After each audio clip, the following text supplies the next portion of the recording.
All right, let's roll right into our post-qualifying media session for Sunday's 17th annual Cobalt 400 NASCAR Sprint Cup Series race here at Las Vegas Motor Speedway. And our second fastest qualifier from the Penske Racing stable is 2012 NASCAR Sprint Cup Series champion Brad Keselowski. And Brad, for the second straight week, we've got a Penske Racing driver on the pole in the Sprint Cup Series. Certainly last week at Phoenix, you swept the poles. Maybe talk about, maybe what your organization has been able to get out of this qualifying session to get off to such a fast start. Well, we've been very fortunate, Kerry. The cars are fast, and I don't think it's much more difficult than that. When you have fast cars, it makes your life a lot easier. And Team Penske has done a great job of finding the speed and qualifying trim. We need a little bit more in race trim. I think we saw that last weekend in Phoenix and a little bit on the first day of testing here in Vegas, and we'll get a better idea and read for that tomorrow when we get back into race trim. But the qualifying trim, we've got our cars, I think really refined well for this package, and I'm very proud of where we're at. Questions for Brad? Lee has one, then Holly, then Jeff. So what's more impressive, the Penske cars starting 1-2 for the last 2 weeks, or Roger getting his first hole-in-one today? I was thinking about that. I was wondering where it was and what hole it was, but I heard about it. I know I'm going to hear about it a lot more when I see him here tomorrow, but definitely the captain hitting a hole-in-one.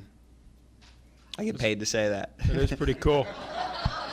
Smart man. You weren't born. Hey, you were born at night, but not last night, right? Absolutely. Go ahead, Holly, and then to Jeff. Holly Kane, NASCAR.com. Brad, you're giving so much credit, obviously, the cars being fast. How does it break down with having the fast cars and maybe whatever strategy you guys are using during the qualifying sessions? Well, strategy is always important throughout a race weekend, but when you have a fast car, your strategy is more of don't screw it up than it is anything else. So you don't have to be aggressive. You can't be conservative either, but you can just kind of play right down the middle of the fairway. And for us, we were able to do that. We didn't have anything really aggressive or trick. I didn't feel like on our strategy. We just went out there and ran some laps. Go ahead, Jeff. Jeff Gluck from USA Today. This qualifying format still has a lot of quirks. Among them, you're backing out, and then you're in a cluster of cars. You're racing around people on pit road. There's still cars that are going kind of slow, not as many as Phoenix. Kind of? Yeah. Kind of by our eyes, probably way to your eyes. Where do you foresee this going? Do you think it's going to stay like this with all the weird things that are kind of going on? Like anything else in the sport, I'm sure it will evolve over time, and drivers and teams will push the limits of everything that happens until NASCAR has to step in and police it more so than they are right now. And I think that's just a matter of time, because that's what we do, right? We push everything to its limits, and so far there hasn't been any one particular incident that would stand out and force that to happen, and I would probably guess you won't see anything change until there is. Clint Bowyer has also joined us. He's our third quickest for Sunday's Cobalt 400. Clint, maybe just talk about your qualifying experience out there today. He drives the number 15 5-hour Energy for Waltrip Racing. It's not normal. Little girl gave it to me last night. Yeah. So cute. See? Yeah. Trying to be a smart ass. Come back. What was she, 16? It's normal. No, she was 8, you retard. Just know the Clint Bowyer fan. It was, it's normal to be scared out of your mind once a week. This happened to be scared 3 or 4 times a weekend sucks. I'm not used to this qualifying 3 or 4 times, but it really is a lot of fun once you get down to the knockout part of it, and you got a shot at it. There's just so much, going through your mind. You got to get your engine cooled off because that's the rule for some crazy reason. You've got to cool your tires off, because if you don't get that good cycle on the tires, you're not going to be able to go out there and be ready for that next round. If you got to go out and run a second lap in that first time out, you're going to be behind on the next round. So just so much to police and keep track of. And if you're on the bubble like we were last week, we ended up getting knocked out, but having to run that extra, lap there at the end is something that's, risky, because if you don't have to, you darn sure don't want to. But, it's a good day for us. I don't think I've ever been in this room for qualifying before, so that was pretty cool. Good day to be in a Penske car, looked like. And we'll be ready for them tomorrow. Cars have been fast all weekend long since they've unloaded off the truck. Happy. Good. Other questions now for either Brad or Clint. Back over here to Mike. This is the thinnest media center I've seen in a long time. Imagine being in Las Vegas. I'm sure everybody left doing part to a hangover. Go ahead, Mike. Hey, careful. Mike Hember, USA Today. Clint, you haven't had the really cool, great start I'm sure you wanted, but is sort of a bad start. Cool. He said really cool, great start. Oh, great start. Is sort of a bad start this year less bad because of the context of the new setup and all? Is it not such a big deal? No, I mean, it's always a big deal to run good. Anytime you come, I mean, these sponsors pay, millions of dollars to see their car up front and running well. That's always the goal. It has to be. Struggled a little bit, of course, with the new setups and everything else. That's what's neat about our sport. The first few attempts, we get a good blend of tracks. We get a super speedway, short tracks, intermediate tracks. That's what I do like about this. When we come back from California here in a few weeks, that's the gauge time, in my opinion. You've had Bristol as another short track, another intermediate track. Sometimes you just missed it on the first attempt. You learn from your mistake and you're ready the second time. If you go to California and you're still off, you better get your butt to work because you're behind. Everybody's chasing a little bit. There's a lot of learning. That test yesterday, just watching everybody go out, we really were fast right off the truck. I was super proud of the way the guys brought the heat right off the truck. Their setup was fast and showed speed, and everybody caught up to us as the day progressed. So I guess if you're thinking preparation, our guys were definitely prepared, and we qualified well. That's if you can get me anywhere to where you can see the pace car at an intermediate racetrack and qualifying, you've done a pretty damn good job. Let's go here to Mark's got one right here, please. Who are you tweeting? Mark Anderson, Las Vegas View Journal. Glenn, I think you just kind of hinted at maybe the answer to this about the preparation, but 24 drivers today broke the track record. Just either driver, what do you think goes into that?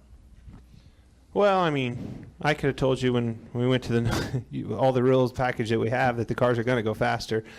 This is going to be the trend. You're going to continue to do this. The cars are making more grip. They're faster, and we're setting track records again. I don't know if it's not up for me to decide if that's going to be a better product or not. Time will tell. Yeah, it's just simple physics. The cars make 300-400 pounds more downforce. Engine manufacturers continue to find more horsepower. They're going to go faster. I don't think it's got anything to do with this format. In fact, I think if it wasn't for this format, they'd be even faster than what they are. We had the other format. Let's go here to the middle of this gentleman right here, and then we'll come back over here to Lee. Hi, Clint. Joe Spano, Sports Byline. I can infer from your answer when you walked in on Brad's answer that you're not crazy about this qualifying format.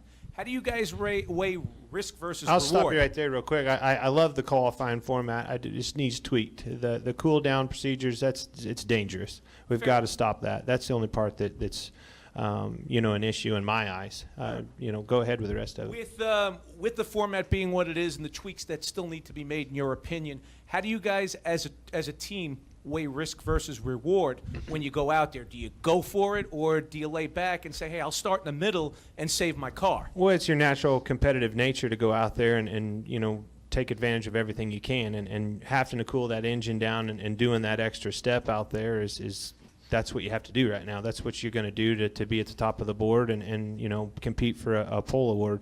So that's that's alive, and until that rule changes, unfortunately, we're going to be forced to go out there and do that. But the cool thing about that, what I love about that, is that's an easy fix. If NASCAR decides they don't like that, that's a quick and easy fix. We'll go on about our way, and it doesn't change the outcome of that format in qualifying whatsoever, in my eyes. Back over here to the left, Lee. Lee Spencer, I've got two questions. One is, between sessions, there seems to be a lot of discussion as to whether to go to battery 1 or battery 2. Why would battery 1 or battery 2? I mean, and trust me, I don't know Right. anything about the electrical end of it. Why does that make any difference in qualifying? Well, you're running fans in the cars, and battery 2 means it joins both batteries together. So it'll run all those fans, and you go back to one battery when you're out there. Okay, and your teammate said, basically that, this was the most dangerous thing I've ever done in a race car. Which one? His teammate, Brian Vickers. Is it that hairy out there? I mean, Well, it's just a prime example. I was coming up, to finish my lap in the first run, and Junior was behind somebody, cooling down or whatever, and right at the last minute he pulled out, and I was coming down, to get advantage of the apron like we do, coming to the checkers, so to speak, and he moved up right at that bad time, and I about smoked him.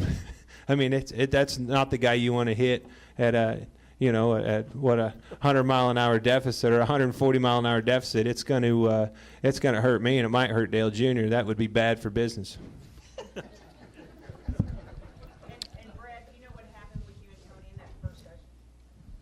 Yeah, he just he had pulled out right behind me when I was in the middle of my first lap, and I shut off and tried to get down out of the way, and I guess I'd have to watch it a little bit closer, but it's questionable whether I got completely out of the way. I don't think it really affected him because it was the first round, and he made it to the next round. But and it's just part of throwing all them cars on the track. You have to shut down as quick as possible because every second you run the cars, they build intense heat, and there's no way to cool them off. And I think to Clint's point, this format is pretty strong. It's a few tweaks away from being very strong, and hopefully we can make that happen. Let's go over here to Steve Richards. Steve Richards with PRN. Clint, got a little off-topic question for you. On Tuesday night, you've got a big game, big appearance at Carolina, the Hurricanes. Oh, yeah. And Hockey, right? Yeah, I was wondering Yeah. if you were a big hockey fan, and can you skate? Yeah, can't wait. It's going to be fun. Can you skate? I don't know anything about hockey. The only hockey we ever played is if the pond froze over in Kansas. You went out there and built some sticks and went after it. But usually we didn't have skates. We didn't even have those. So we were just having another redneck activity, I guess. But yeah, it's always fun to go do new things. The last hockey game I was at, I was a slingshot, and they shot me through bowling pins. And with Newman, I went a lot faster than him. Did you get it? And I thought he was going to come to a screeching halt right in the middle of the arena, but he made it down there. And believe it or not, I knocked all the bowling pins down, and he didn't. Beats anything I've ever seen. Other questions? He's a big boy. I don't know if I want to piss him off. Oh, you got that? Yeah, he's a big boy. Are you guys done? Yes, we're done. I got to bring my guy's hammer back. They forgot it out there, and the fireman gave me the hammer. So, and then a guy ran me over with the camera and knocked Christina out of the way. I was like, "Do you realize you just knocked a guy out of the way with a hammer in his hand?" Hey, That happened. You've had a rough afternoon. I'll let you go. Goodbye. All right. Clint Bowyer, Brad Keselowski. Thank you, guys.